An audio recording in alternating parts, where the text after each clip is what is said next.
Emily Vargas pressed herself against the cold brick wall, her heart hammering so hard she thought it might burst through her ribs. The scream she'd been holding in burned in her throat as she watched the man she knew as her neighbor, the devastatingly handsome Adrian Costa, with his perfect smile and Italian accent, standing over a body in the alley behind their building. Blood pooled on the concrete. His suit was immaculate despite what he'd just done. When he turned and locked eyes with her, that same charming smile spread across his face. But now it held something darker, something that made her knees weak for entirely different reasons. He walked toward her with the confidence of a man who owned the world, and when he reached her, he didn't threaten. Instead, he leaned in close, his breath warm against her ear, and whispered 6 words that would change everything. "You have 2 choices, Tesoro." The gun was still in his hand, but somehow, looking into those dangerous eyes, Emily knew the real danger wasn't the weapon or what she'd witnessed. It was the way her body responded to his proximity, the way every instinct screamed at her to run while her heart begged her to stay. Before we carry on, please hit the subscribe button to make my day and let me know where you're watching from in the comments. 3 weeks earlier, Emily Vargas had moved into the modest apartment building in Brooklyn with nothing but 2 suitcases, a broken heart, and a desperate need for a fresh start. The breakup with Marcus had been spectacularly messy, the kind that involved finding him in their bed with her former best friend, followed by a screaming match that had the neighbors calling the cops. She'd walked away from the apartment they shared, the life they'd built, and every single plan she'd made for her future. At 27, she was starting over completely, working as a freelance graphic designer from home, which meant she spent most of her days in yoga pants and oversized sweaters, trying to convince clients that her creative vision was worth their money. The building was old but charming, with creaky floors and pipes that sang at odd hours. Her apartment was small, just a studio really, but the rent was manageable, and it had a window that overlooked the street below. More importantly, it was hers and hers alone. No more tiptoeing around someone else's moods. No more wondering if today would be the day she'd find another betrayal. Just her laptop, and the blessed silence of solitude. Or at least that's what she'd thought. Adrian Costa had moved in next door exactly 1 week after Emily's arrival, and from the moment she first saw him, she knew he was trouble. Not the kind of trouble Marcus had been, with his wandering eyes and weak excuses. No, Adrian was trouble in a way that made her stomach flip and her mouth go dry. He was tall, easily over 6 feet, with dark hair that was always perfectly styled, olive skin that suggested Mediterranean heritage, and eyes so dark they were almost black. He wore suits even when he was just coming or going from the building, expensive ones that fit him like they'd been tailored specifically for his broad shoulders and narrow waist. When he smiled at her that first time in the hallway, Emily had actually forgotten how to speak for a full 3 seconds. "Buongiorno," he'd said, his accent wrapping around the Italian word like velvet. "You must be my new neighbor, Adrian Costa." He'd extended his hand, and when she took it, his grip was firm and warm, sending an electric current up her arm that she absolutely did not want to acknowledge. Emily, she'd managed, her voice coming out slightly breathier than she'd intended. "Emily Vargas." "A pleasure, Emily Vargas." The way he said her name, with that slight roll of the R, made it sound exotic and beautiful instead of ordinary. "If you need anything at all, I am right next door." That had been 4 weeks ago, and in the time since, Emily had done her absolute best to avoid Adrian Costa. Not because she disliked him, that was the problem. She liked him too much. Every time she heard his door open or close, her heart would skip. When she saw him in the hallway, all polished and perfect, she felt like a complete disaster in comparison with her messy bun and paint-stained clothes. He was always polite, always charming, asking about her day in that accent that made even mundane questions sound like poetry. And she was always awkward, mumbling responses and finding excuses to hurry back into her apartment before she could make a complete fool of herself. She'd noticed other things too, things that niggled at the back of her mind when she let herself think about them. The men who visited him at odd hours, always well-dressed, always serious-looking. The way people in the neighborhood seemed to treat him with a certain deference, stepping aside when he walked down the street, greeting him with nods that seemed almost like bows. The expensive car that appeared sometimes, a sleek black Mercedes that definitely didn't match the modest rent of their building. The fact that despite seeing him come and go frequently, she had no idea what he actually did for a living. Emily told herself it wasn't her business. She was supposed to be focusing on herself, on healing from Marcus's betrayal, on building her career and learning to be independent. Getting curious about her mysterious, gorgeous neighbor was exactly the kind of distraction she didn't need. Besides, a man like that definitely had women falling at his feet. He probably had a different date every night, sophisticated Italian women who wore designer clothes and spoke multiple languages and knew how to be elegant instead of awkward. It was a Friday night when everything changed. Emily had been working late, finishing up a logo design for a particularly demanding client who kept changing their mind about color schemes. Her eyes burned from staring at the screen for hours, and her neck ached from poor posture.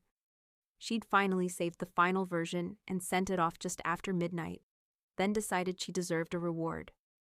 The problem was, her reward of choice, chocolate chip ice cream, was currently absent from her freezer.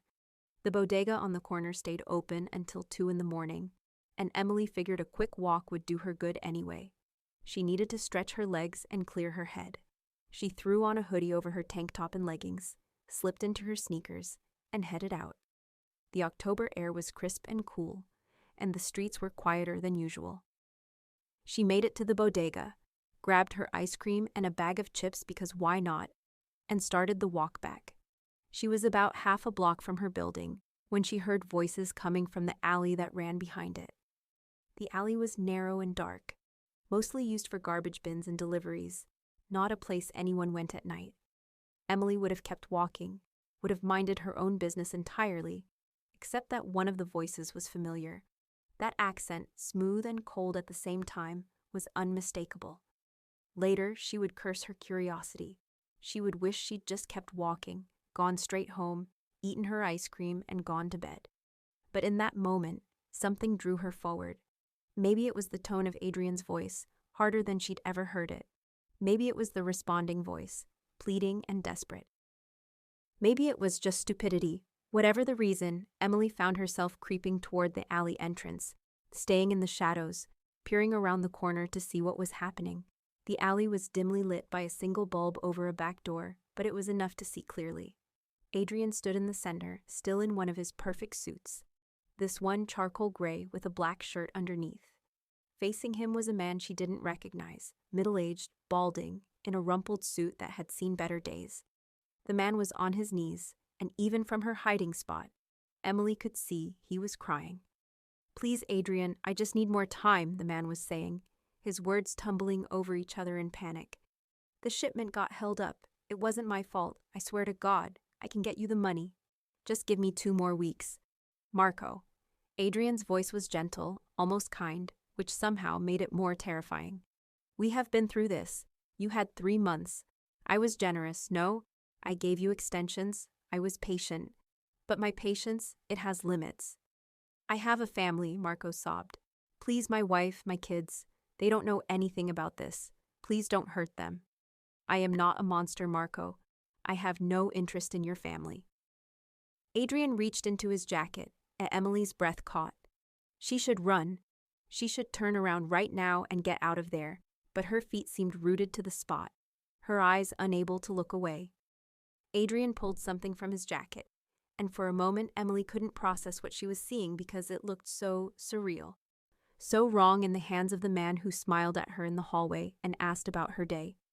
It was a gun, sleek and black and undeniably real. "I am interested only in you," Adrian continued, his voice still conversational. "You stole from me, Marco. You took my money, my product, and you thought I would not notice. You thought you could disappear into the city, start over, that I would forget. But I never forget, amico mio. Never. It was a mistake. I'll pay it back, every cent, I swear on my children's lives." Marco was full-on begging now, reaching out to grab at Adrian's pants leg. Adrian stepped back smoothly, keeping distance between them. "Yes, you will pay it back. Not with money, though. That ship has sailed, as they say. You will pay with the only thing you have left to give." The gunshot was shockingly loud in the quiet night, echoing off the brick walls of the alley. Emily's hand flew to her mouth, muffling the scream that tried to escape. Marco's body jerked once, then crumpled to the ground, his pleading cut off instantly. Blood began to spread across the concrete, dark and viscous, pooling around him. Emily's ice cream fell from her nerveless fingers, hitting the ground with a muffled thud, and that small sound in the aftermath of the gunshot was like a siren in the silence. Adrian's head snapped toward her hiding spot, those dark eyes finding her immediately even though she was half hidden in shadow. For a moment that stretched into eternity, they just stared at each other. Emily's entire body trembled, her mind screaming at her to run. But she couldn't move, couldn't breathe, couldn't do anything but stare at this man who had killed someone right in front of her eyes. Then Adrian moved, and it wasn't the aggressive lunge she expected. He walked toward her calmly, almost leisurely, tucking the gun back into his jacket as if he'd just finished a casual conversation instead of committing murder. When he reached her, he didn't grab her or threaten her. Instead, he looked down at the fallen ice cream, then back up at her face, and that smile, that devastating smile she'd been trying not to notice for weeks, spread across his features. "Emily," he said softly, almost regretfully, "you should not be out so late. It is not safe." She opened her mouth, closed it, opened it again. No words came out. Her brain had apparently short-circuited somewhere between the gunshot and the smile. Adrian reached out slowly, giving her time to flinch away, but she was frozen. His hand cupped her cheek, thumb brushing across her cheekbone in a gesture that was almost tender. His hand was warm, slightly rough, and her body's response to his touch was so inappropriate given the circumstances that it made her dizzy. "You are frightened," he observed, his accent thickening slightly. "This is understandable. You have seen something, Something that has upset you." Emily finally found her voice, though it came out as a whisper. "You killed him." "Yes." No denial, no justification, just simple acknowledgement. "He stole from me. There are consequences for such actions in my world." "Your world?" She was shaking harder now, the shock wearing off and reality crashing in. I have to call the police. I have to." "No, Tesoro, you do not." His hand was still on her cheek, and his other hand came up to frame her face, holding her gently but firmly. "You're going to take a breath, and you're going to listen to me, yes? Let me go." But she didn't pull away, didn't try to break free. Some part of her, the part that wasn't consumed by terror, was noting how careful his touch was, how his thumbs stroked her jaw soothingly, like he was calming a frightened animal. "In a moment. First, we talk about your options." Adrian's voice was calm, measured, like they were discussing what to have for dinner instead of murder and its aftermath. "You have two choices, Emily. The first is that you forget what you saw tonight. You go upstairs, you eat your ice cream. Well, perhaps you buy new ice cream first, and you never speak of this to anyone. Not the police, not your friends, not even yourself in your own thoughts. It simply did not happen." "And if I don't? If I go to the police?" she had to ask, even though she was terrified of the answer. His smile didn't waver, but something in his eyes shifted, something predatory and cold. "Then I would be very disappointed. And you, cara mia, you would disappear. Not because I wish it, you understand, but because that is how these things work. You would be a loose end, and loose ends cannot be permitted." The casual way he said it, the gentle tone describing her death, made her stomach turn. "You'd kill me." "I would not enjoy it," he said, and bizarrely, she believed him. "You are lovely, sweet, exactly the kind of woman who should be treasured, not harmed. But business is business, and I am very good at business." "That's not really a choice then, is it?" Anger was starting to burn through the fear, hot and sharp. "Do what you say or die." "I did say you have two choices, not one." Adrian's hands dropped from her face, and immediately she felt the loss of his warmth, which was insane. She should be running, screaming, fighting. Instead, she was standing here listening to her murderer neighbor explain her options. "The second choice, it is unconventional, but I think perhaps it is the better option for both of us." "What second choice?" He stepped back, creating space between them. And suddenly he looked less like a killer and more like the charming neighbor she'd been trying not to develop a crush on. You move in with me. For your safety, you understand. I keep you close. I know you are not speaking to anyone you should not speak to. And in return, you are protected, cared for, wanting for nothing. Emily's jaw dropped. You want me to move in with you? Are you insane? Many have suggested this, yes. That smile again, warm and devastating. But consider, Emily, you are alone, no? You have just ended a relationship. You are starting over. You have no family in the city. Who would miss you if you refused my first offer and disappeared? Your clients would find another designer. Your landlord would find another tenant. But if you accept my second offer, you have protection, security, comfort. I am not a poor man, Tesoro. I can give you things you have never dreamed of. You're talking about kidnapping me, she said flatly. I'm talking about offering you shelter. Whether you choose to see it as imprisonment or opportunity, that is up to you. He pulled out his phone, typed something quickly, then pocketed it again. You do not have to decide this moment. I will give you until tomorrow morning. Think about it. Weigh your options carefully. But know this, Emily Vargas, one way or another. After what you have seen tonight, your life has changed. The only question is whether you will adapt or resist. Behind them, she heard footsteps, multiple sets, entering the alley. She didn't turn to look, couldn't tear her eyes away from Adrian's face. He glanced past her, nodded once, then returned his attention to her. My associates will clean this up. You should go inside now, get some rest. Tomorrow you give me your answer. He reached down, picked up her fallen bag with the chips that had somehow survived, and handed it to her. Leave the ice cream, it is ruined anyway. I will bring you fresh tomorrow when we discuss your decision. Then he stepped aside, a clear gesture that she was free to go. Emily's legs finally remembered how to work, and she stumbled past him, out of the alley toward the front entrance of their building. She made it to her apartment, locked every lock on the door, and collapsed against it, her whole body shaking. She'd just witnessed a murder. She'd been threatened by a killer. She'd been offered the choice between death and captivity. And the worst part, the part that made her question her own sanity, was the tiny voice in the back of her mind that whispered she should actually consider his offer. That voice reminded her how empty her life had been since the breakup, how lonely she felt in her small apartment, how something about Adrian Costa, despite the violence and the danger, made her feel more alive than she'd felt in years. Emily slid down the door until she was sitting on the floor, hugged her knees to her chest, and tried to figure out what the hell she was going to do. She didn't sleep that night. How could she? Every time she closed her eyes, she saw Marco's body crumpling, saw the blood spreading, heard the echo of that gunshot. But mixed in with those horrifying images were other ones, equally disturbing in their own way.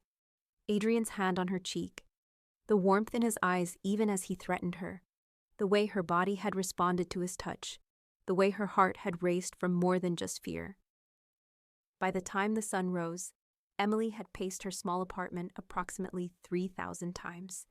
She'd considered calling the police at least 100 times, even had her phone in her hand multiple times with 911 already typed in. But she never pressed call, because what would happen then?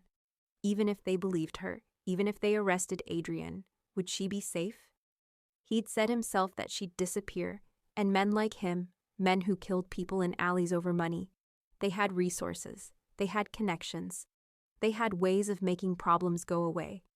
And if she was being brutally honest with herself, there was another reason she hadn't called. She was curious. Adrian Costa had intrigued her from the moment she'd met him, and now she knew why. He wasn't just some successful businessman. He was dangerous, powerful, part of a world she'd only seen in movies. And he wanted her close to him, not to hurt her, at least not immediately, but to keep her near. There was something intoxicating about that, something that appealed to a part of her she hadn't known existed. Marcus had made her feel small, insignificant, like she was lucky he'd even chosen to be with her. Adrian, in the span of one terrifying conversation, had made her feel important. Dangerous, yes, but important, like she mattered enough that he would rearrange his life to keep track of her. The knock on her door came at exactly 9 in the morning. Emily had been expecting it, but she still jumped, her heart leaping into her throat. She approached the door slowly, looked through the peephole, and sure enough, there was Adrian. He was wearing different clothes today. Dark jeans and a black sweater that probably cost more than her entire wardrobe, holding a bag from what looked like an expensive deli. She opened the door but kept the chain on. "What do you want?" "Buongiorno, Emily." His smile was gentle, like they were just neighbors having a normal morning interaction. "I brought breakfast, and your ice cream, though you should put that in the freezer quickly." "I'm not hungry." "You did not sleep. I know this because I heard you pacing all night. The walls, they are thin in this building, no? You need to eat to keep up your strength. May I come in? We should talk." Every instinct screamed at her to say no, to keep the barrier between them. But she'd already made her decision somewhere in the long hours of the night. She was going to accept his offer, insane as it was, and that meant eventually letting him in. Might as well be now. She closed the door, unlatched the chain, and opened it again. Adrian entered her space, and immediately her small studio felt even smaller. He was so tall, so broad, taking up space in a way that was both threatening and oddly comforting. He moved to her tiny kitchenette, set down his bag, and began unpacking like he'd done this 100 times before. Coffee in expensive-looking cups, fresh croissants, fruit, juice. A pint of chocolate chip ice cream that went straight into her freezer. "You remembered," she said, surprised despite herself. "What?" "The ice cream flavor. I didn't tell you what kind I was getting." He looked at her, and there was something in his expression she couldn't quite read. "I pay attention to sorrow, always." He gestured to her small table. "Sit. Eat. Then we talk." Emily sat, and because she actually was hungry, she picked up a croissant and took a bite. It was possibly the best croissant she'd ever tasted, flaky and buttery and still warm. Adrian sat across from her, his long legs barely fitting under her small table, and sipped his coffee while watching her with those dark, unreadable eyes. "Have you made your decision?" he asked after she'd eaten half the croissant. "I have questions first." "Of course, ask." "If I move in with you, what exactly does that mean? Am I a prisoner? Do I have to stay inside all the time? Can I still work, see friends, have a life?" Adrian leaned back in his chair, considering. "You are not a prisoner. You are a guest, one who requires protection. You may continue your work. I have no objection to this. Friends are more complicated. You will need to be careful about what you say, what you share. As for a life, Emily, you will have a much better life with me than you have here in this small apartment. Eating cheap ice cream alone on Friday nights." She flinched at that, at how accurately he'd described her current existence. "And what do you get out of this arrangement?" "Peace of mind. I know you are safe. I know you are not speaking to people you should not speak to. And perhaps, if we are both fortunate, I get to know you better. You are interesting, Emily Vargas. I have thought so since the day we met." "You're a criminal." She said it flatly, watching for his reaction. He didn't deny it. "I am a businessman who operates outside the boundaries of conventional law, yes. I am not a good man, Emily. I do not pretend to be. But I am not needlessly cruel. The man last night, he stole from me, he lied to me, he thought he could cheat me. There were consequences, but I do not harm innocents. I do not hurt those who have done nothing to deserve it." "How reassuring," she said dryly.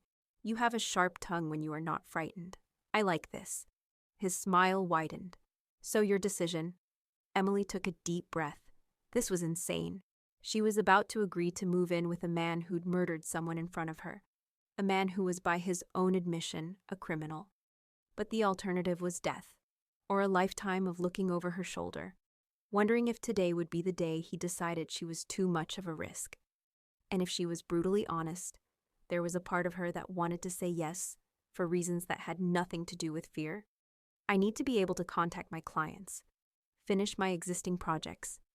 Of course, I need my own space, not a shared bedroom." Something flickered in his eyes at that, but he nodded. "My apartment has 3 bedrooms. You may have your choice of the 2 guest rooms. I need to be able to leave sometimes, even if you send someone with me. I'll go crazy if I'm stuck inside all the time. This is reasonable. We will work out the details together." And I want your word that you won't hurt me, that as long as I keep your secret, I'm safe." Adrian leaned forward, his expression serious. "You have my word, Emily. On my family's name, on my honor, such as it is. You keep my secrets. You do not betray me, and you are under my protection. No one will harm you, including me." She wanted to believe him. God help her, she actually wanted to believe him. "Okay," she heard herself say. "Okay, I'll do it. I'll move in with you." The smile that spread across his face was brilliant, genuine pleasure lighting up his features. "You will not regret this, Tesoro. I promise you this." "I'm already regretting it," she muttered. But she was surprised to find she wasn't entirely lying. There was regret, yes, but also something else. Anticipation, maybe, or excitement. The sense that her safe, boring, predictable life was about to become anything but. Adrian stood, pulled out his phone, and made a quick call in rapid Italian. She caught maybe one word in 5, her high school Spanish giving her just enough to recognize a few cognates. When he hung up, he looked back at her. "I have people coming to help move your things. You should pack what you want to bring. Clothes, personal items. Your work equipment. Anything else you need, we will acquire. Now, we're doing this now? No reason to delay, yes? The sooner you're settled, the sooner we can both relax." He moved toward her door, then paused and looked back.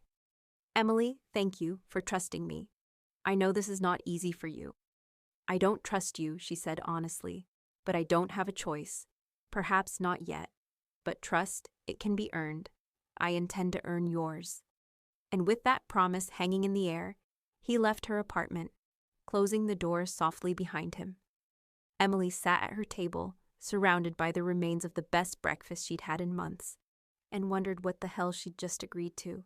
Then she stood up and started packing, because apparently her life was about to change in ways she couldn't even begin to imagine. Adrian's apartment was not what Emily had expected. She'd been bracing herself for something dark and masculine, all leather and chrome, maybe some tasteless displays of wealth like gold fixtures or marble everywhere.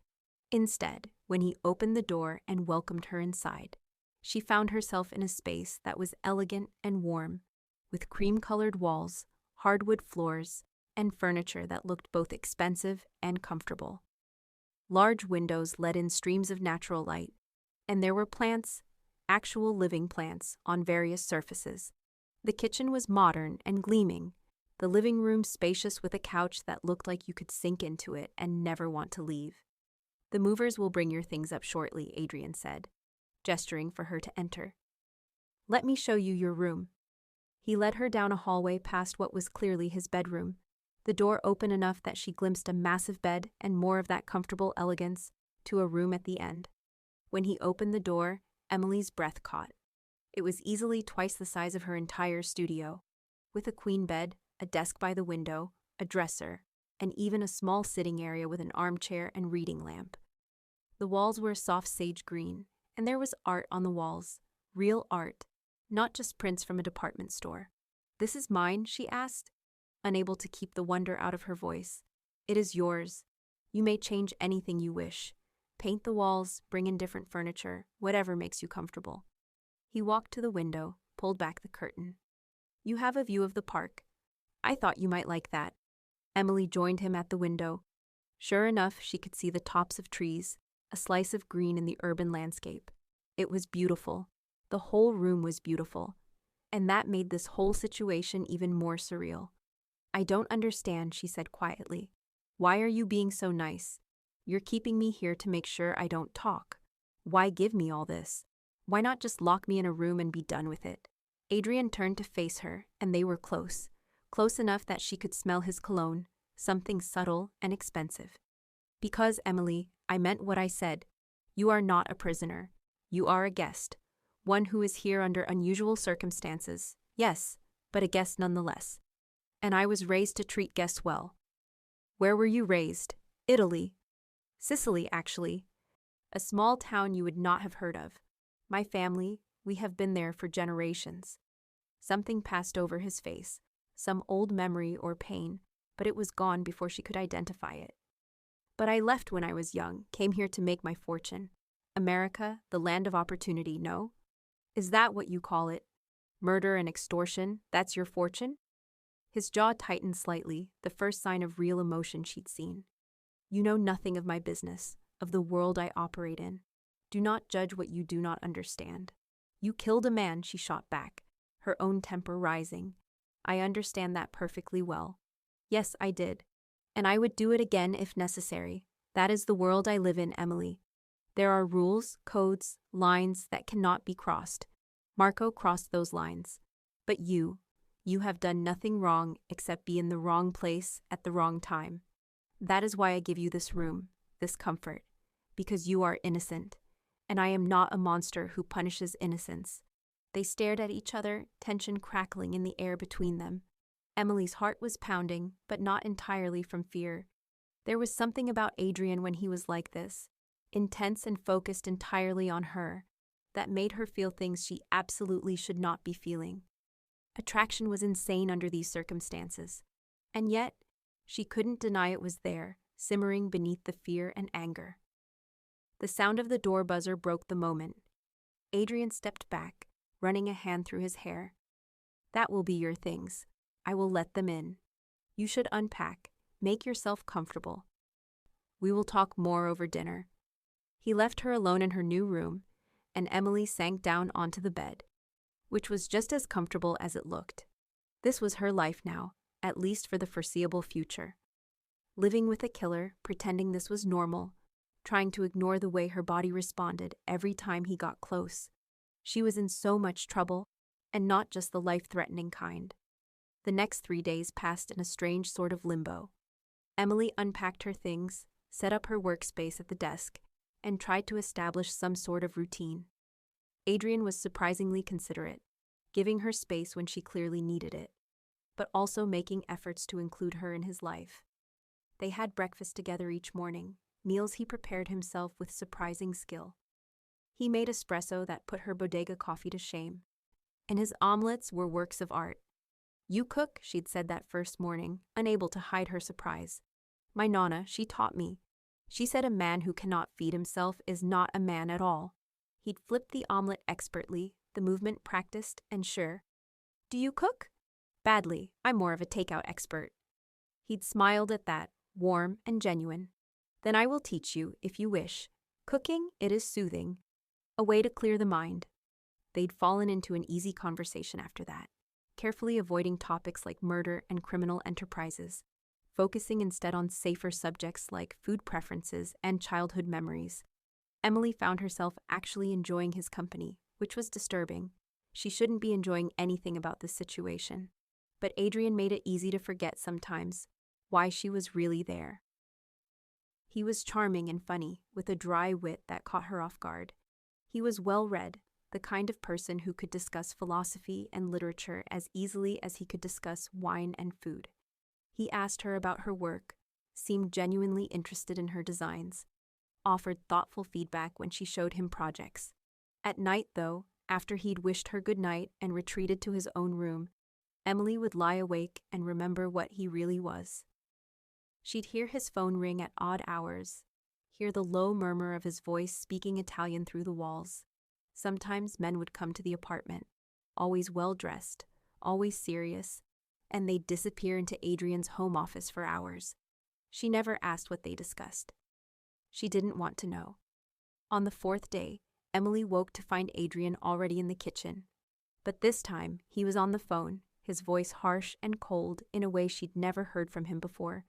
He was speaking Italian too quickly for her to catch anything, but his body language was clear. He was angry, tension radiating from every line of his frame. She tried to retreat back to her room, but he saw her and held up a hand, a clear signal to wait. He finished the call, practically snarling his last words, then set the phone down with more force than necessary. I apologize, he said, visibly trying to rein in his temper. You should not have heard that. Everything okay? She immediately wanted to take the question back. Of course, everything wasn't okay, and it wasn't her business. But Adrian surprised her by answering. There is a situation. One of my suppliers has decided to renegotiate our arrangement at the last minute. He thinks because we have worked together for years, he can take advantage, ask for more money. He is mistaken. What are you going to do? She wasn't sure. She wanted to know the answer. I am going to remind him that agreements, once made, are binding, and that there are consequences for breaking them. He must have seen something in her face because his expression softened. I'm not going to kill him, if that is what you are thinking. Not everyone who crosses me ends up like Marco. Sometimes a conversation is sufficient. A conversation with a gun, Emily muttered. The gun is for emphasis only. There was a hint of dark humor in his voice. You look pale to sorrow. Come, sit. I will make you breakfast, and we will talk of pleasant things. But Emily found she couldn't just let it go. How do you live like this? Always looking over your shoulder, always having to enforce your reputation with violence or threats of violence. Doesn't it get exhausting? Adrian was quiet for a long moment, his hands stilling on the coffee pot. When he finally spoke, his voice was softer than she'd ever heard it. Yes, it is exhausting, but it is the life I chose, or perhaps the life that chose me. When you come from where I come from, when you have the blood I have running through your veins, there are not many options. You either rise to power or you are crushed by those who do. That's not an answer. You could have chosen differently. You could have been anything, he laughed, but there was no humor in it. You think so? You think I could have been, what, a teacher, a banker, an honest businessman? He turned to face her fully, and the intensity in his eyes made her breath catch. My father was in this life, my grandfather before him. When I was 12 years old, I watched my father die in our kitchen, shot by a rival family. My mother, she begged me to be different, to be better. And I tried, Emily. For 5 years, I tried. I studied, I worked legitimate jobs. I pretended I could be normal. And then they came for my younger brother. They put a bullet in his head because of debts my father had left, because of feuds that went back generations. He was 17 years old. Emily's hand flew to her mouth. Adrian, I'm so sorry. Sorry does not bring him back. Sorry does not erase the reality of the world I was born into. So I stopped trying to be good. I stopped pretending I could escape. I embraced what I am, what my blood demands I be. And I have been very successful at it. I am powerful, I am feared, I am respected. No one dares touch what is mine now. No one. The pain in his voice was raw and real, and Emily found herself moving toward him without conscious thought. She stopped just short of touching him, uncertain if comfort would be welcome or even appropriate. Your mother, is she? Dead. Cancer took her 3 years ago. Perhaps it was a mercy. She did not have to see what I had become.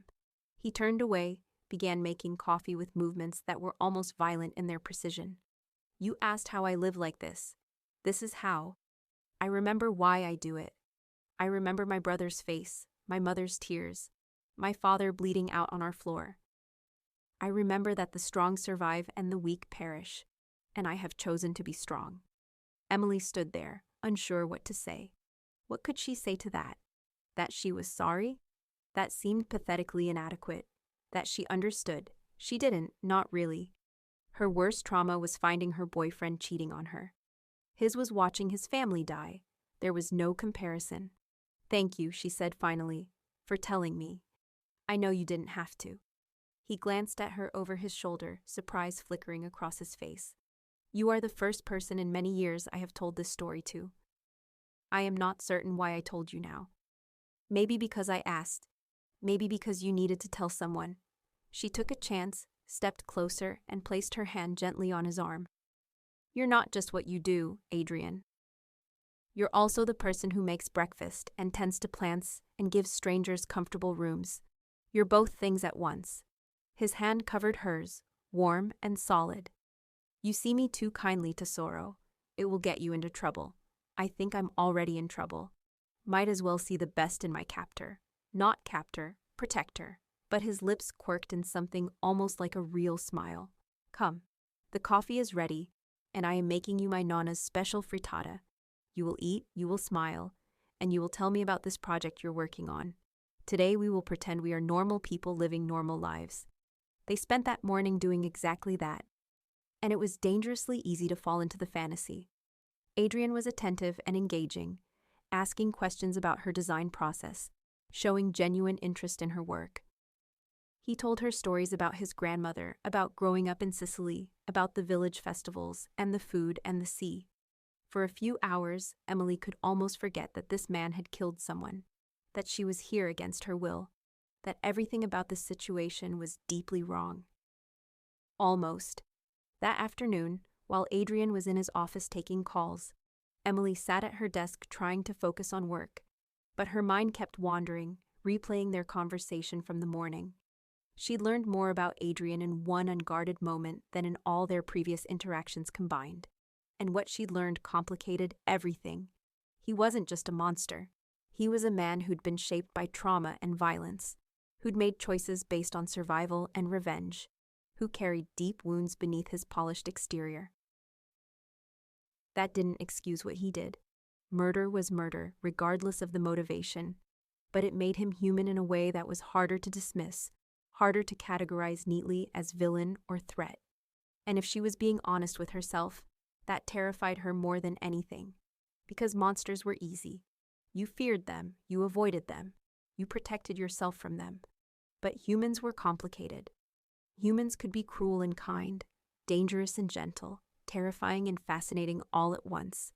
Humans you could care about, even when you knew you shouldn't. She was saved from her spiraling thoughts by a knock on her door. Adrian entered without waiting for permission, but his expression was apologetic. "I must go out for several hours. There is business I need to attend to personally." Emily's stomach dropped. "The supplier?" "Among other things, yes. You will be fine here. The door locks from the inside.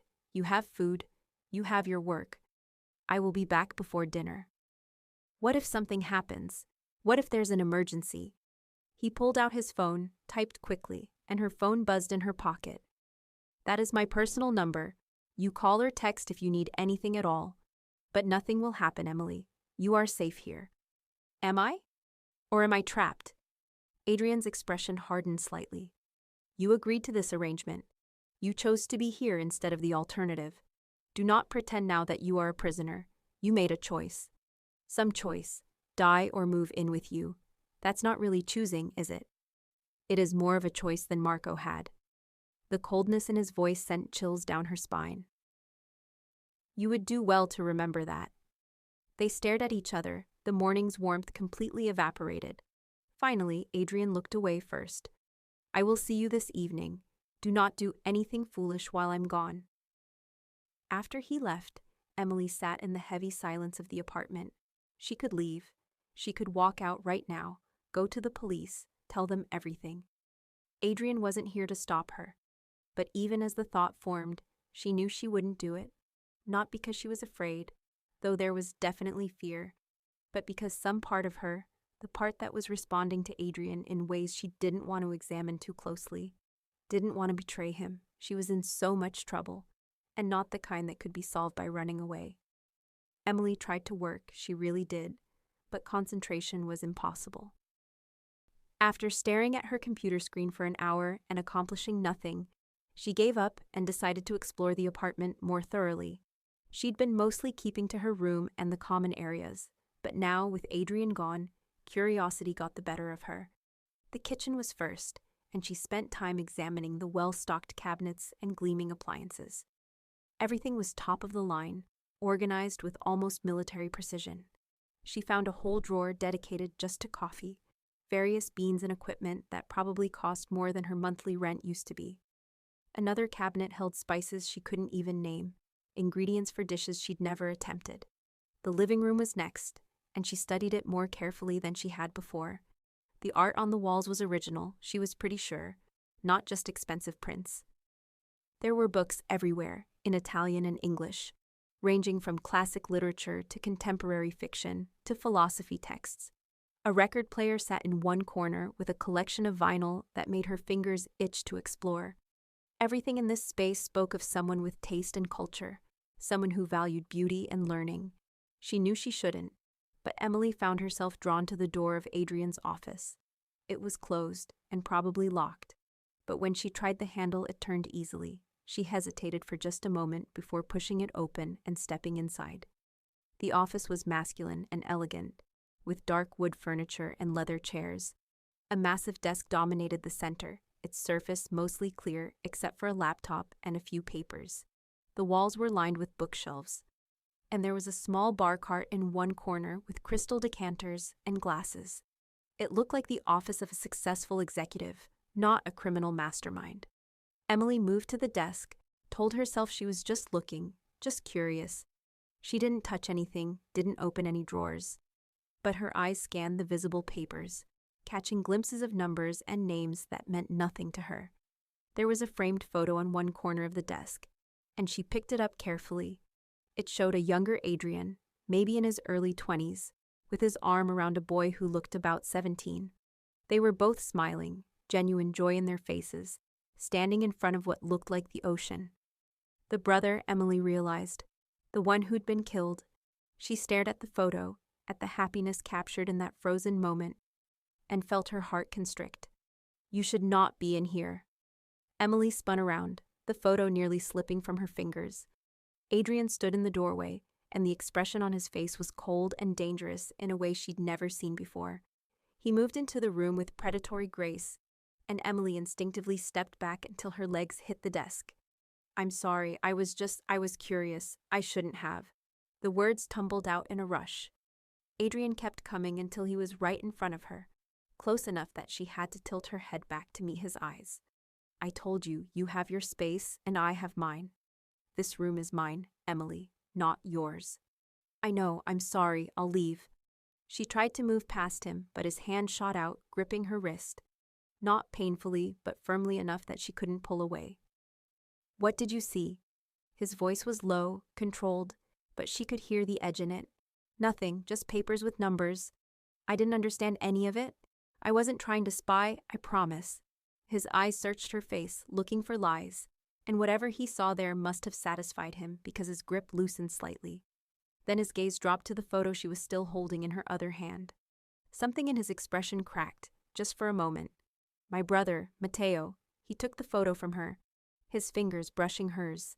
This was taken 6 months before he died. We had gone to the beach, spent the whole day swimming and being foolish. He was afraid of jellyfish. A ghost of a smile touched his lips. Big, strong boy, but jellyfish terrified him. He looks happy, Emily said softly. You both do. We were. It was one of the last good days we had together. Adrian set the photo back on his desk, positioned it carefully. I keep it here to remind me why I do what I do. Why I cannot afford to be weak or merciful or soft. Emily's heart was pounding, but not from fear anymore. She was close enough to feel the heat radiating from Adrian's body, to see the pain he tried so hard to hide behind coldness and control. Without thinking, without planning, she reached up and touched his face, her palm against his cheek. You're allowed to grieve, she whispered. Being strong doesn't mean you can't hurt. Adrian's eyes closed for just a second, and when they opened again, the look in them made her breath stop. You are dangerous, Emily Vargas. More dangerous than you know. How am I dangerous? You're the one with the gun, the power, the ability to end lives.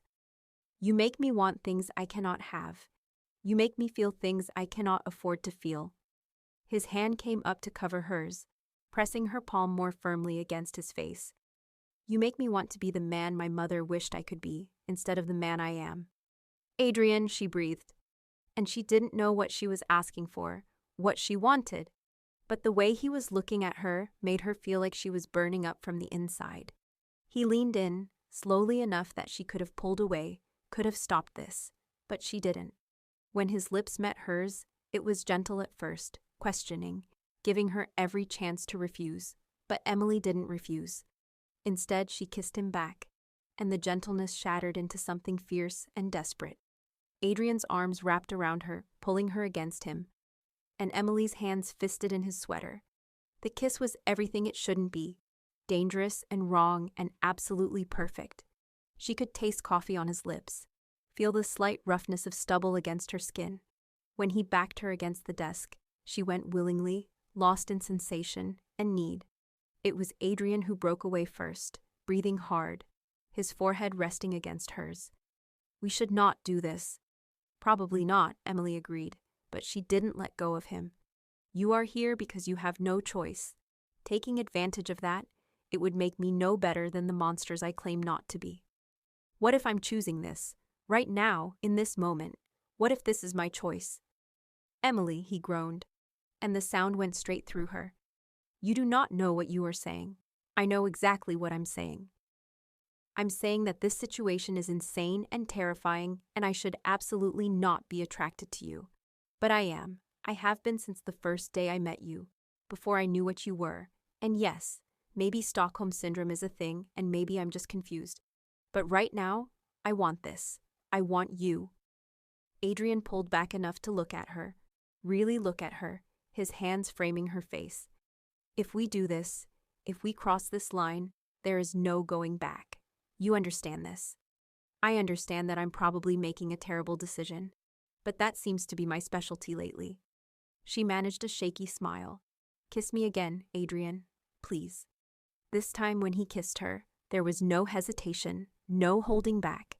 He kissed her like he was drowning, and she was air, like she was the only thing in the world that mattered. Emily met him with equal intensity, pouring all her confusion and fear and unexpected desire into the kiss. His hands moved from her face to her waist, pulling her closer, and she wrapped her arms around his neck, fingers threading through his hair. They stayed like that for long moments, kissing in Adrian's office surrounded by the trappings of his dangerous life, lost in each other. When they finally broke apart again, both breathing heavily, Adrian rested his forehead against hers and laughed quietly. What? Emily asked, dazed and dizzy. I was going to tell you that I resolved the situation with the supplier, that he saw a reason and agreed to honor our original arrangement, that I did not have to hurt anyone. I thought you would be pleased. I am pleased. But now all I can think about is how you taste, how you feel in my arms, how much I want to carry you to my bedroom and spend the rest of the day showing you exactly how dangerous we are to each other. Heat flooded through Emily at his words, at the promise in his voice. What's stopping you? The knowledge that you deserve better than this, better than me. You deserve someone who can take you on normal dates, who can introduce you to his friends without worrying you will see something you should not, who does not have blood on his hands. He stepped back, putting distance between them, and Emily felt the loss acutely. You deserve someone good to sorrow, and I am not that man. Shouldn't I get to decide what I deserve? But even as she said it, some of the heat was fading, reality creeping back in. What was she doing? She'd just kissed the man who was keeping her in his apartment to ensure her silence about murder. This was beyond messed up. You should, but I will not take advantage of this situation, of your vulnerability. If you still want this, want me, when you are free to leave, when you have real choices again, then we will revisit this conversation. Adrian straightened his sweater, ran a hand through his hair, visibly trying to regain his composure. Until then, we maintain boundaries. Yes? Emily wanted to argue, wanted to tell him that she was making her own choice right now, but maybe he was right.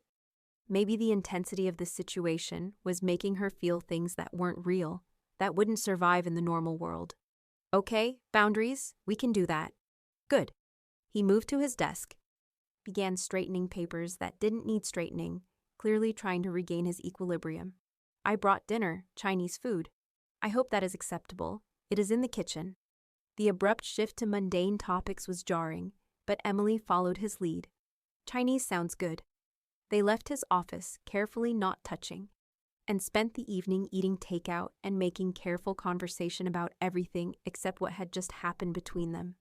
But Emily could feel the tension humming in the air, could see the way Adrian's eyes followed her when he thought she wasn't looking, could feel her own body's awareness of his every movement. Boundaries, she thought, as she lay in bed that night, staring at the ceiling. They were supposed to maintain boundaries, but she could still feel his lips on hers, still taste him, still remember the way her body had responded to his touch. Boundaries seemed like a very fragile thing when every fiber of her being wanted to march down the hall and knock on his door. In his own room, Adrian was having similar thoughts. He'd meant what he said about not taking advantage, about waiting until Emily had real freedom to choose. But the memory of kissing her, of holding her, of the way she'd looked at him with heat instead of fear in her eyes, was driving him to distraction. He'd faced down armed men without flinching, but one small woman with a smart mouth and kind eyes had utterly destroyed his carefully maintained control. This, he thought, was going to be far more complicated than he'd anticipated. The next week fell into a strange new rhythm. Emily and Adrian were excruciatingly polite to each other, carefully maintaining the boundaries they'd agreed upon, but the awareness was always there, simmering beneath every interaction. A brush of hands when passing coffee cups became charged with electricity. Sitting next to each other on the couch to watch a movie meant hyper-awareness of every breath, every movement. Even simple conversations felt weighted with subtext. Emily threw herself into her work, taking on extra projects to keep her mind occupied. Adrian seemed to be doing the same, spending long hours in his office or going out to meetings. But they still had breakfast together every morning, still had dinner together most evenings. They talked about safe things, books and movies and childhood memories, carefully avoiding anything too personal or charged. It was slowly driving Emily insane. She'd never been in a situation quite like this before. With Marcus, things had been easy and uncomplicated, at least in the beginning. Attraction, dating, relationship, all following a predictable path. But with Adrian, everything was backwards and impossible. She was living with him before really knowing him, attracted to him while being terrified of him, wanting him while knowing all the reasons she shouldn't. And yet, as the days passed, she found herself learning things about him that had nothing to do with his criminal activities. She learned that he was an early riser who liked to watch the sunrise with his espresso, that he had a surprisingly deep knowledge of Renaissance art, that he was meticulous about caring for his houseplants, talking to them softly in Italian as he watered them, that he had a terrible habit of leaving his shoes right where they could be tripped over, that he laughed at terrible puns and had a weakness for American action movies, despite claiming they were beneath him. He was becoming real to her, three-dimensional, more than just the dangerous criminal who'd forced her into this situation. And that was perhaps the most dangerous thing of all. On Friday evening, 2 weeks after the kiss in his office, Adrian came home carrying bags from an expensive boutique. Emily looked up from her laptop, confused. "What's all this?" "You need something appropriate to wear tomorrow night. We are going out." "Out? Out where?" "There is an event, a charity gala. I'm expected to attend, and I will not leave you here alone." He set the bags on the couch next to her. "I had my assistant select several options. You will choose one you like." Emily peered into the bags, catching glimpses of silk and lace. "Adrian, I can't wear these. They probably cost more than I make in a month." "Then it is fortunate I am paying for them, not you." "Please, Emily, do not argue. Try them on. See if any fit. If not, we will find something else." After he disappeared into his room, Emily pulled out the dresses. There were 3 of them, each more stunning than the last. A deep emerald green with a plunging neckline, a classic black with elegant beading, a midnight blue that seemed to shimmer in the light. She took them to her room, tried each one on, and found herself staring at her reflection in disbelief. The blue one fit perfectly, hugging her curves in all the right places, making her look sophisticated and beautiful in a way she'd never seen herself look before. She emerged from her room hesitantly, found Adrian in the living room on a call. When he saw her, he stopped mid-sentence, his eyes going wide. "I will call you back," he said into the phone, not looking away from her. He ended the call, set the phone down, and just stared. "Is it okay?" Emily asked, suddenly self-conscious. "Is it appropriate for whatever this event is?" "You are breathtaking," Adrian said, his voice rough. "Absolutely breathtaking." Heat flooded Emily's cheeks. "So it's okay then?" "More than okay. You will be the most beautiful woman there." He seemed to catch himself, cleared his throat. "We will need to discuss some rules for tomorrow night." Emily's pleasant warmth evaporated. "Rules?" "For your safety and mine. You stay close to me at all times. You do not speak about anything you have seen or heard in this apartment.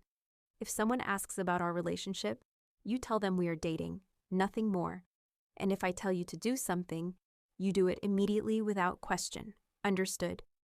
"This doesn't sound like a fun evening out." "It is not meant to be fun. It is business.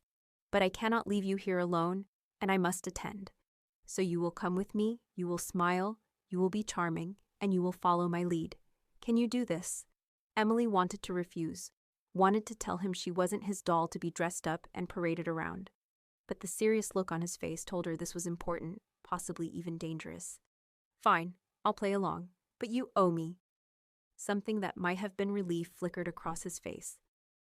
What do I owe you? I haven't decided yet, but I'm keeping a running tab.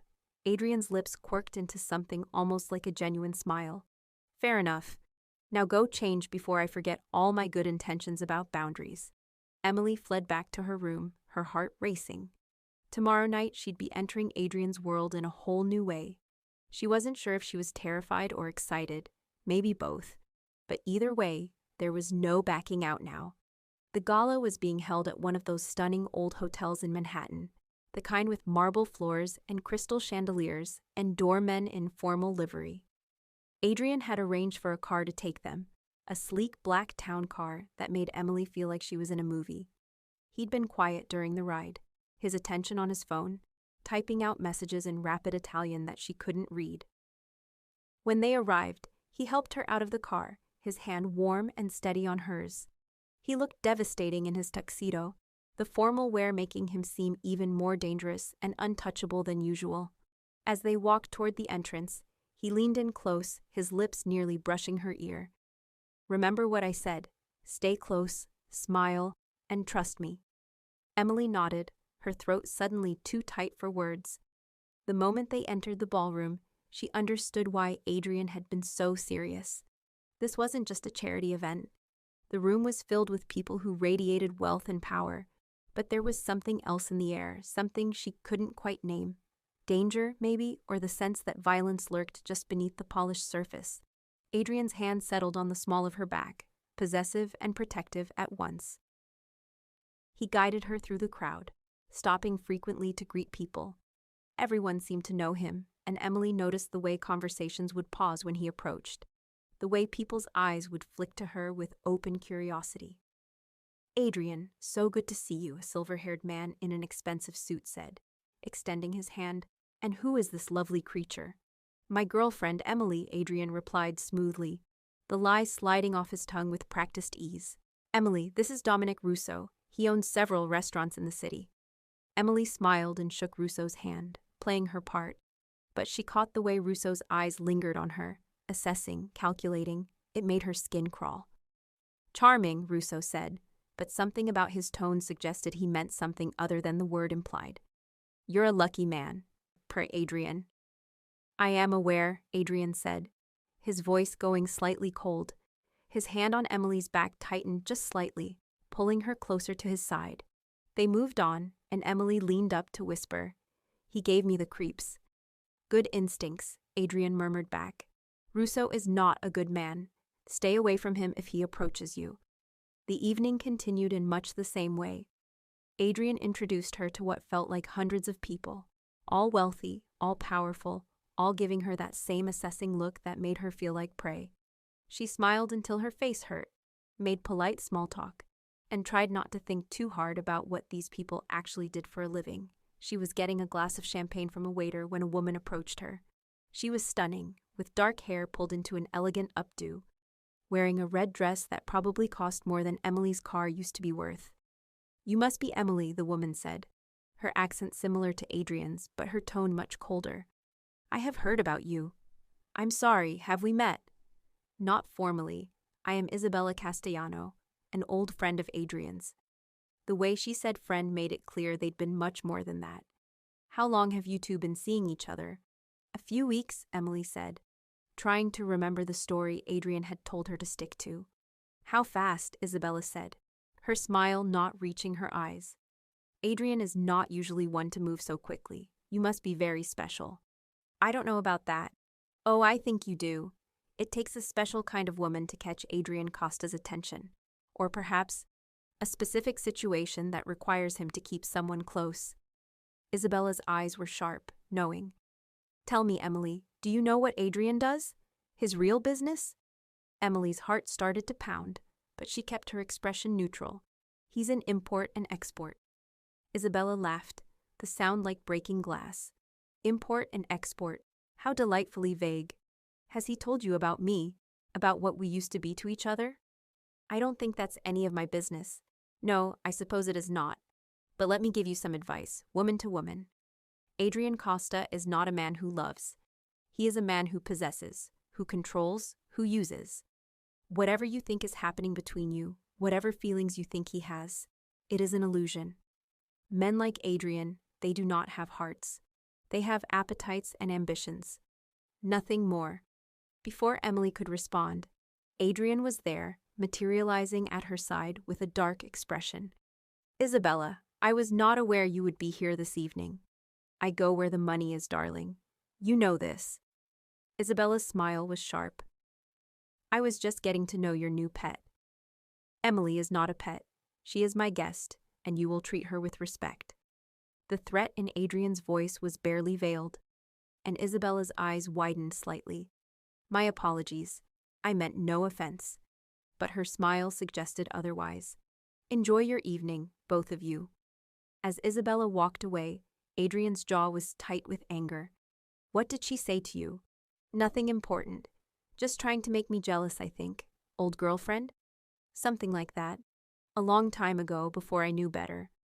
He looked down at her, his expression softening. Are you all right? I'm fine. But Adrian, why are we really here? This isn't just about charity, is it? He was quiet for a moment, then sighed.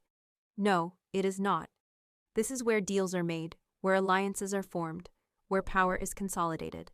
I needed to be seen here, and I needed to be seen with you. Why with me? Because it sends a message that I have moved on from old entanglements, that I have someone I care enough about to bring into this world.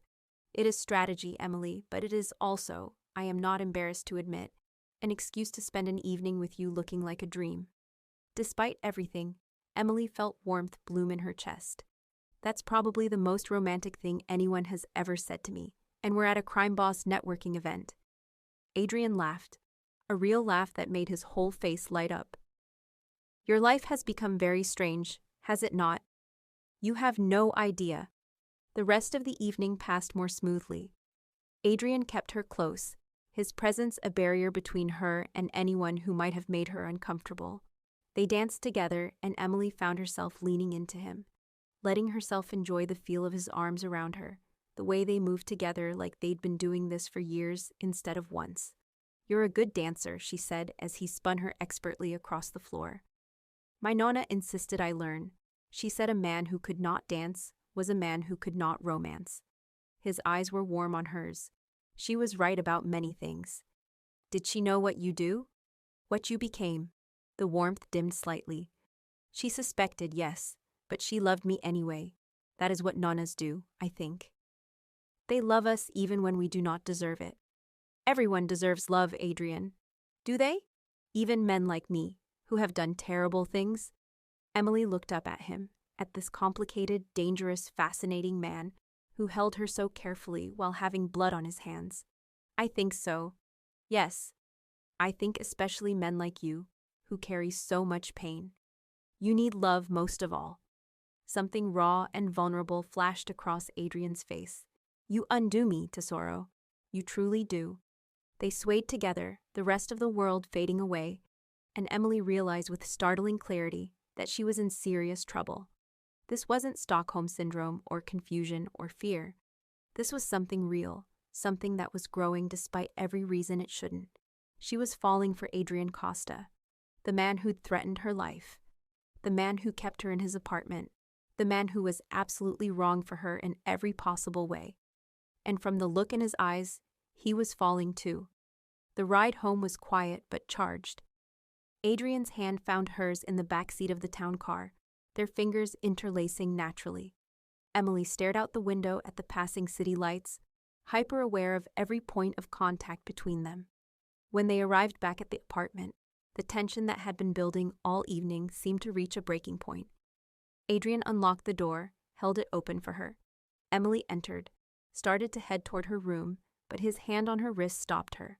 She turned, found him looking at her with such intensity that her breath caught. I know I said we should maintain boundaries, he said, his voice low and rough. I know I said we should wait until you have real freedom to choose. But Emily, I am only a man, and my control has limits. If you go to your room right now, I will let you.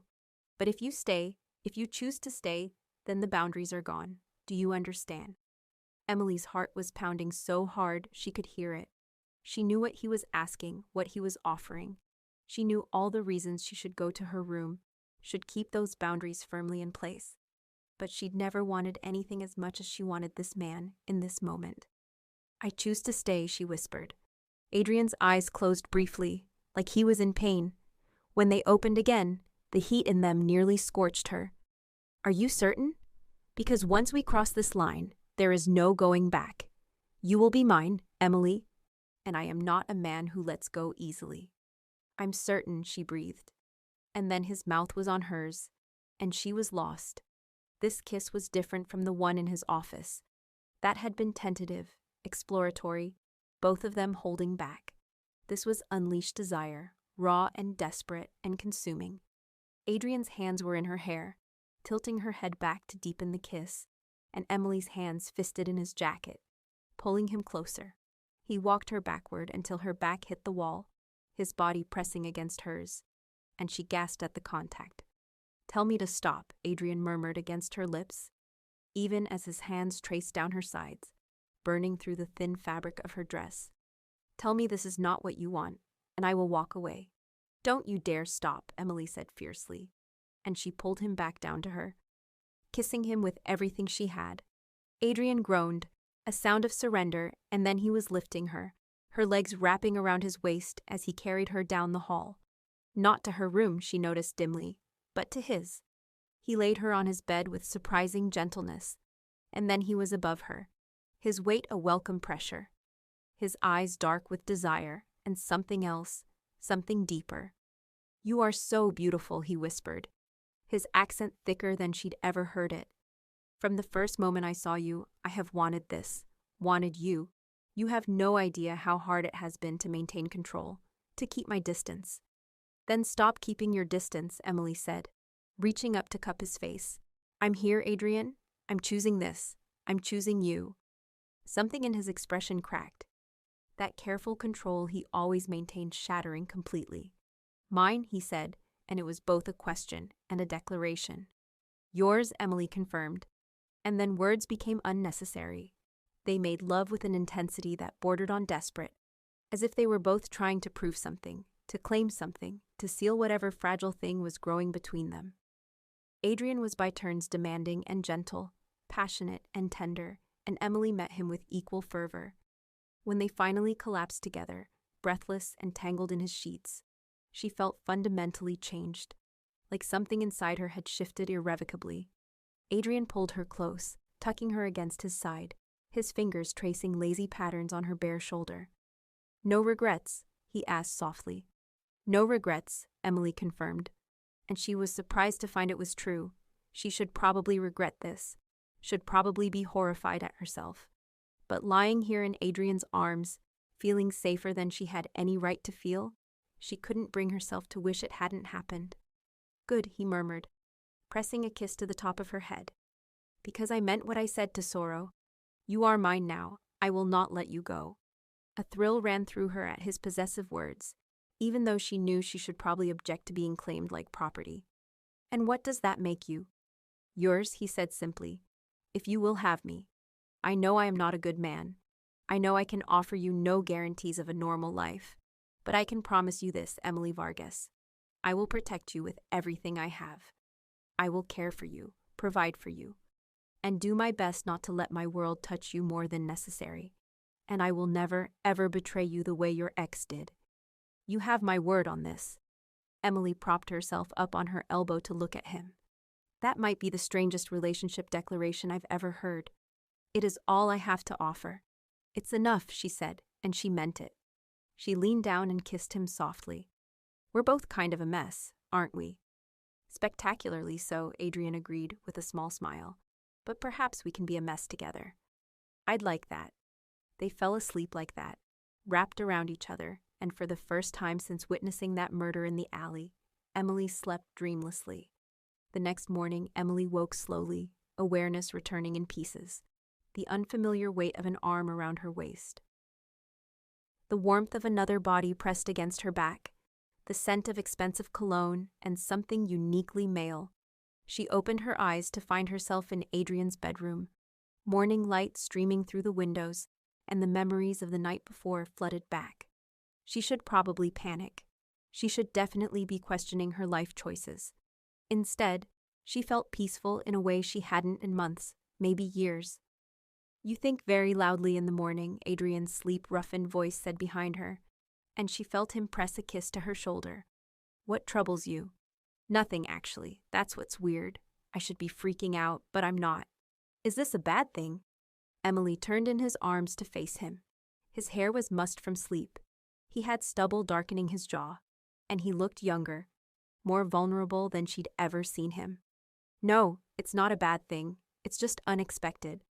Life is full of unexpected things, some terrible, some wonderful. I am choosing to believe this is wonderful." "Me too," Emily said softly, then added, "So what happens now?" Adrian was quiet for a moment, his hand coming up to trace her cheek. "Now, we figure this out together. You are no longer here just to keep my secrets, Emily. You are here because I want you here, because I need you here. The nature of our arrangement has changed. And if I want to leave eventually, will you let me?" The question hung in the air between them. Adrian's expression was serious, thoughtful. "If you truly wanted to leave, if you were unhappy or felt unsafe, yes, I would let you go. I am many things to Sorrow, but I am not a monster who would keep an unwilling woman captive. But I would do everything in my power to convince you to stay." "That's fair," Emily said. She traced a finger along his jawline, felt him lean into her touch. "For what it's worth, I don't want to leave, not right now. Maybe not for a long time." Relief flooded Adrian's face. "Then we have time. Time to build something real, something that exists outside of fear and coercion. Time to see if what we have can survive in the daylight. What about your world, your business? You can't just keep me locked away from all of that forever." "No, I cannot. But I can protect you from the worst of it. And perhaps in time, you will come to understand it, if not accept it. I do not ask you to approve of what I do, Emily. Only to accept that it is part of who I am." Emily thought about that, about what it would mean to love someone whose hands were stained with blood, who operated outside the law, who could be arrested or killed at any moment. It should terrify her. Part of her wanted it to terrify her. But looking into Adrian's eyes, seeing the vulnerability there alongside the danger, she found she could accept it. Not blindly, not without reservations, but accept it nonetheless. "I can do that," she said. "I can accept you as you are. But Adrian, I need you to promise me something. Anything. Don't lie to me. If something dangerous is happening, if I'm at risk, if your world is about to come crashing down, I need you to tell me. I need to know what I'm facing. I promise," Adrian said solemnly. "No more lies, no more hiding the truth. We face things together from now on." "Together," Emily echoed, and sealed the promise with a kiss. The weeks that followed were strange and wonderful and sometimes surreal. Emily moved her things into Adrian's room officially, and they fell into a new rhythm together. They were no longer captor and captive, no longer dancing around boundaries and attraction. They were a couple, unusual and unconventional, but real. Adrian continued his business, but he was careful to shield Emily from the worst of it. When dangerous men came to the apartment, he made sure she was in another room or out of the building entirely. When he had to handle situations personally, he never told her the details, though she could sometimes read the tension in his shoulders when he returned. But there were good moments too, so many good moments. Adrian taught her to make proper Italian espresso, laughing at her first attempts that came out bitter and weak. She introduced him to terrible reality television, and though he claimed to hate it, she caught him watching it alone more than once. They spent lazy Sunday mornings in bed, talking about everything and nothing. They cooked together, argued playfully about music and movies, fell asleep tangled together every night. Emily's work flourished, her designs becoming more confident and creative. Adrian became her biggest supporter, offering honest feedback and celebrating every new client with her. He surprised her with a professional-grade tablet for her birthday, making her cry with the thoughtfulness of it. They went out more too, carefully. Adrian took her to the best restaurants, to shows, to a private concert by a musician she loved. He was always conscious of her safety, always aware of their surroundings, but he wanted to give her experiences, to show her the world he inhabited when it was at its most beautiful rather than its most brutal. And slowly, carefully, Emily began to meet the people in Adrian's life. Not the dangerous ones, not the criminals and killers, but the others, the ones who existed on the edges. His accountant, who was legitimate and funny and clearly cared about Adrian like a father. His housekeeper, an older Italian woman who hugged Emily on sight and immediately started teaching her proper Italian. His driver, a quiet man named Marco, who had worked for Adrian's family for decades and treated Emily with unfailing respect. She was being woven into Adrian's life and he into hers. She introduced him to her few close friends via video calls, carefully omitting exactly what Adrian did for a living. They accepted him because they saw how happy Emily was, how she glowed when she talked about him. Her mother, who lived across the country, was more suspicious, but even she softened when Adrian charmed her in fluent Spanish during a video call. It wasn't perfect. There were moments when Emily would remember how they'd started, when the weight of what Adrian had done would crash over her. There were nights when he'd wake from nightmares, ghosts of his past haunting him. There were arguments about safety and freedom, about how much Emily could know about his business. But they worked through it, learning each other's boundaries and triggers, figuring out how to build something real on a foundation that had begun with fear and coercion. 3 months after that night in the alley, Emily sat at Adrian's desk in his office, working on a design while he took calls in the living room. The photo of Adrian and his brother still sat in its place of honor, and sometimes Emily would look at it and think about all the pain that had shaped the man she loved. Because she did love him, she'd realized one morning while watching him make breakfast, humming off key to Italian music. She loved him with his darkness and his gentleness, his danger and his tenderness, all the contradictions that made him who he was. Adrian appeared in the doorway, ending his call as he entered. "How is the project?" "Almost done. The client wants to see a mock-up by tomorrow. You will finish it easily." He moved behind her chair, his hands settling on her shoulders, beginning to massage the tension there. "You work too hard, Tesoro." "Look who's talking." Emily leaned back into his touch, letting her eyes close. "What were the calls about?" "Business. Nothing you need to worry about." "Adrian," she said warningly. He sighed. "There is a small territorial dispute with another family, nothing dangerous, just posturing and negotiation. I am handling it. Be careful. Always." He pressed a kiss to the top of her head. "I have something for you." Emily opened her eyes, turned to look at him. "Oh no, you have that look." "What look?" "The look that says you spent too much money on me again." "Adrian, we talked about this. You don't need to keep buying me things. This is different." He pulled a small box from his pocket, and Emily's heart started to pound. It was the wrong size for jewelry, too small for a watch. When he opened it, she saw a key inside, shiny and new. "This is a key to the apartment. Your own key, not a copy of mine. And with it comes a promise." "What promise?" "That you are free to come and go as you please. That this is your home because you choose it to be, not because you have no other option. That door locks, yes, but only from the inside, only when you choose to lock it. You can leave any time you wish, Emily.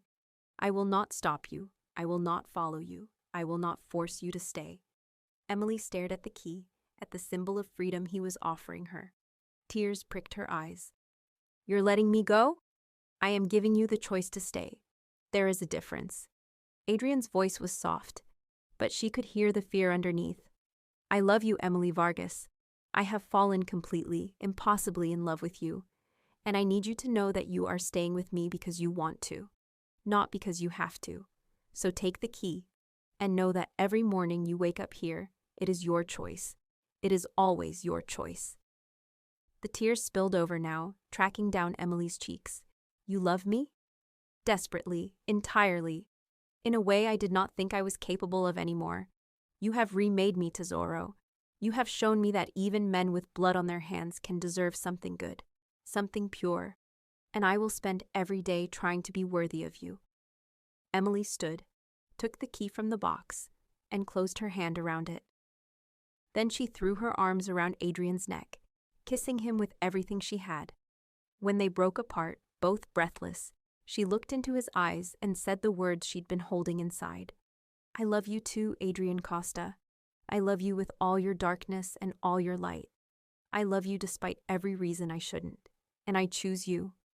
Every day, every moment, I choose you. I'm not going anywhere." Adrian's arms tightened around her, and she felt him shudder with relief. "You are too good for me. Probably, but you're stuck with me now. There is nowhere I would rather be stuck." He pulled back enough to look at her, his eyes suspiciously bright. "You have made me happier than I have been since my brother died. You have given me hope that I can be more than just the monster the world expects me to be. Thank you, Emily. Thank you for seeing me, all of me, and staying anyway." "Thank you for giving me a choice," Emily said, "for trusting me enough to set me free." They stood there in his office, wrapped around each other, two broken people who had found unexpected healing in each other's arms. Outside, the city continued its usual chaos, full of danger and beauty and possibility. But inside, in their small sanctuary, there was only love and acceptance and the promise of tomorrow. Emily kept the key, but she never used it to leave. Instead, she used it to come home every time she went out, to choose Adrian and the life they were building together again and again. Because that was the thing about true freedom, she realized. It meant having the power to leave, but choosing to stay. It meant loving someone not because you had to, but because you wanted to with your whole heart. And every night, as she fell asleep in Adrian's arms, Emily marveled at the strange, twisted path that had brought her here. She'd witnessed something she shouldn't have seen, been given an impossible choice, and somehow ended up with everything she'd never known she wanted. A man who loved her fiercely, a home that felt like sanctuary, and a future that was uncertain but full of possibility. It wasn't the life she'd planned. It was dangerous and unconventional and sometimes morally complicated. But it was hers, and she had chosen it freely, and that made all the difference. 6 months later, Emily stood in front of her easel in the spare bedroom that Adrian had converted into a proper studio for her. She was painting now, in addition to her design work, having discovered a passion for it that Adrian had encouraged relentlessly. The canvas in front of her was a work in progress, an abstract piece playing with light and shadow, beauty and darkness intertwined. Kind of like her life, she thought, with a small smile. Adrian appeared in the doorway, 2 cups of espresso in hand. He'd taught her to make it properly now, but he still liked to be the one to prepare it on Sunday mornings. "How is it coming?" "I'm not sure yet. I'm trying something new." He set down the cups and moved to stand behind her, his arms wrapping around her waist, his chin resting on her shoulder. "It is beautiful, dark and light, pain and joy, all mixed together. It is very you, Tesoro. Is that a compliment?" "The highest. You contain multitudes, Emily. It is one of the things I love most about you." Emily leaned back against him, contentment washing over her. In a few hours, they were supposed to meet some of Adrian's associates for dinner. Business and pleasure mixed together, as always in his world. She'd learned to navigate these situations, had become adept at reading the undercurrents and knowing when to speak and when to stay silent. She'd even, surprisingly, earned the respect of several of Adrian's most dangerous colleagues by refusing to be intimidated. But that was later. Right now, it was just them. Coffee and paint and Sunday morning sunshine. 2 people who'd found each other in the most unlikely way and made it work against all odds. "I was thinking," Adrian said, his tone carefully casual in a way that told Emily he'd been planning this for a while. "Perhaps it is time we made this official." "Official how? Married? I would like to marry you, Emily, if you will have me. I know I'm not traditional husband material, but I can promise you a life full of passion and protection and love. What do you say?" Emily's heart swelled, even as she shook her head with a smile. That was possibly the worst proposal I've ever heard.